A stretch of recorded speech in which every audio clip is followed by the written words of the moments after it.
Hello everyone, कैसे हैं आप लोग। आशा करता हूँ अच्छे होंगे। तो आज हम बिहार बोर्ड क्लास 10th का जो 5 नंबर का क्वेश्चन पूछा जाता है त्रिकोणमिति के परिचय से, उसको हम बताने वाले हैं। कहता है कि 7 मीटर ऊंचे भवन के शिखर से एक केबल टावर के शिखर का उन्नयन कोण 60 डिग्री है। उन्नयन कोण 60 डिग्री है और इसके पाद का अवनमन कोण 45 डिग्री है। टावर की ऊंचाई ज्ञात करना। कहता है 7 मीटर ऊंचे भवन। तो हम मान यहां देख लेते,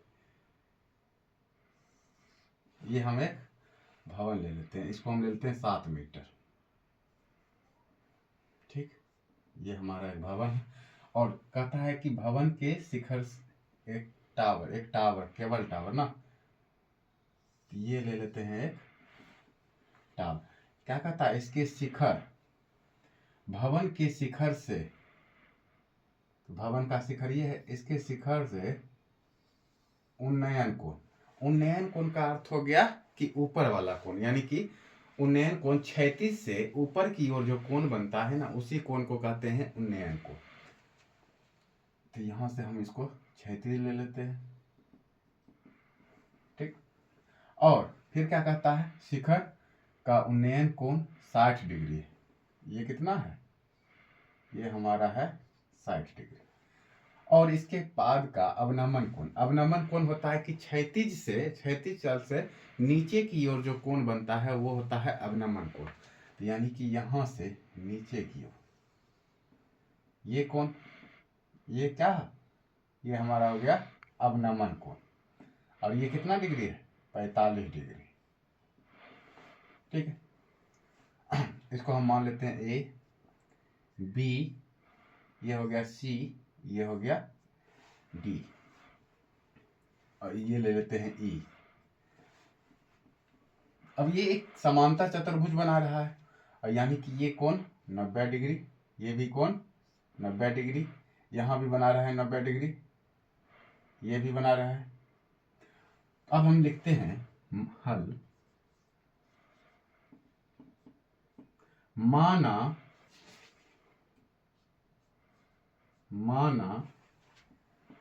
ए बी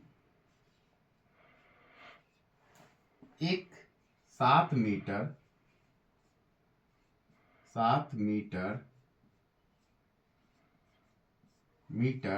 क्या है, भवन है। 7 मीटर ऊंचा, 7 मीटर ऊंचा एक भवन है।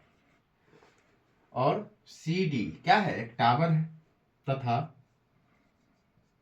सी डी एक टावर है। अब लिखते हैं कि भवन के शिखर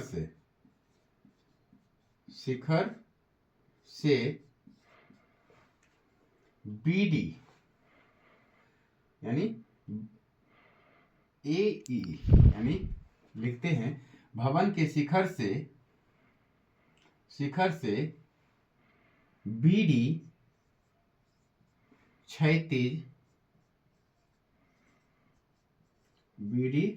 क्षैतिज के समानांतर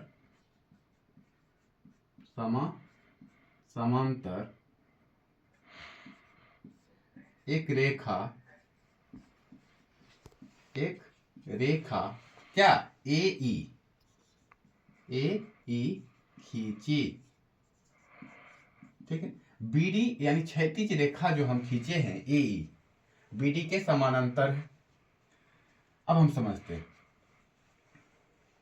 तो क्या बन रहा है, तो कोण बन रहा है सी ए ई, कोण सी ए ई बराबर 60 डिग्री, तथा और क्या बन रहा है, कोण ई ए डी, तो कोण ई ए डी बराबर 45 डिग्री। अब हम देखेंगे त्रिभुज।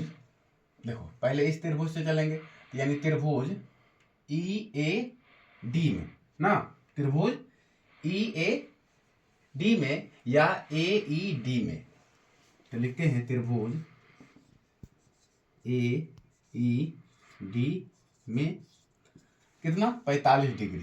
तो क्या हमको निकालना है? लंब। तो लंब कैसे? टेन 45।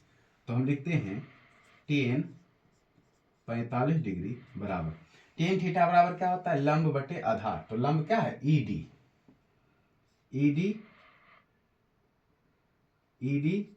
और आधार क्या है? ए ई। तो ए ई। अब यहां पर जो ईडी है, ईडी या डीई, ये किसके समांतर है? ए बी के समांतर है। और ए बी हमारा कितना दिया है? 7 मीटर दिया है। तो हम इसको लिख सकते हैं ईडी बराबर ए बी। कोई दिक्कत नहीं, क्यों? क्योंकि ये समांतर है, बराबर। यानी टेन 45 का वैल्यू होता है 1। टेन 45 का मान 1 बराबर ए बी कितना दिया है? 7 मीटर। तो 7 बटा ए ई। अब एक के नहीं कुछ तो बटा में एक छिपा रहता है, क्रॉस मल्टीप्लाई करेंगे तो ए ई बराबर 7 को 1 से मल्टीप्लाई किए तो 7। तो ए ई बराबर हमारा कितना निकल गया? 7 मीटर। अब फिर चलेंगे कोण सी ए ई में। कोण सी ए ई में अब लिखते हैं, यानी त्रिभुज सी ए ई। अब यहां पर टेन 60 डिग्री बराबर लंब बटे आधार। तो लंब क्या है? सी ई और बटा आधार क्या है? ए ई। अब टेन 60 का वैल्यू होता है √3। तो √3 बराबर सीई। सी नहीं दिया है तो सीई लिख लेंगे और बटे ए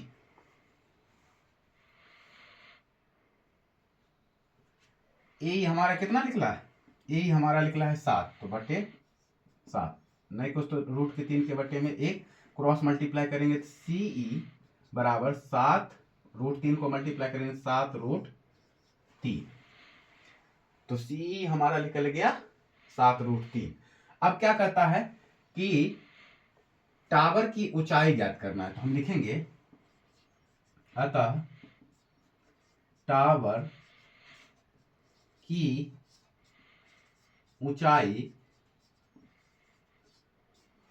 ऊंचाई यानी कि सी डी बराबर क्या हो जाएगा? सीई और प्लस ईडी। जब इन दोनों को जोड़ेंगे तो हमारा टावर की ऊंचाई पता चल जाएगा, यानी कि सीई प्लस ई डी। अब सी हमारा कितना है? 7 √3। तो 7 √3 प्लस और ईडी किसके बराबर है? ए बी के बराबर है। तो यहां पे हम लिख सकते हैं 7। तो यानी कि 7 √3 प्लस 7। यहां से हम क्या करते हैं? 7 कॉमन कर लेते हैं। 7 बाहर कर लिए तो क्या बच गया हमारा? √3 प्लस 1। और यानी 7 √3 प्लस 1 मीटर। यही क्या हो गया? भवन की यानी टावर की ऊंचाई हो गया यही 7 √3 प्लस 1। आशा करते हैं ये क्वेश्चन आपको अच्छा लगा होगा।